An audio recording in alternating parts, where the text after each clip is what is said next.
They don't want to ban TikTok because they're afraid of the Chinese government. They want to ban it because they're afraid of the American people. It's important that people understand that, right? When they say it's a national security threat. The threat is you. There's an increased anti-American sentiment on the app. What that really means is an increase in criticism of the American power structure and corruption in the American government. It's not an increase in criticism of the concept of America. People aren't making hate videos about baseball and apple pie. That's not what's happening. This increasing criticism of the power structure is not the app, right? That's the users on it. That's the way people are using the platform.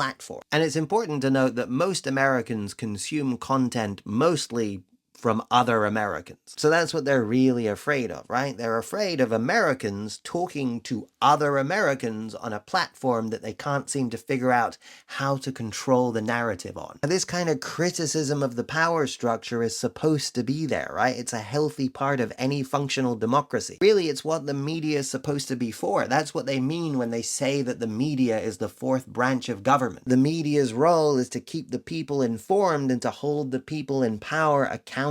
But when money corrupts politics, then the people with money are the people in power. And when those people also own the media, there is no accountability anymore. It's important we understand that any kind of system of power requires the participation and the obedience of the people it has power over. That's why controlling the narrative is so important, right? Controlling what people believe society is, or even reality is. That's the cornerstone of power. That's the most important part. Money is not the most important part, right? You believing that money is the most important part is the most important part of money. Money doesn't have inherent value. That's what gives money value, us believing collectively that it does and acting accordingly. So through people's belief that money has value, they can use money to control people. That's the value of money if you're one of the people that controls the system that governs the money supply, right?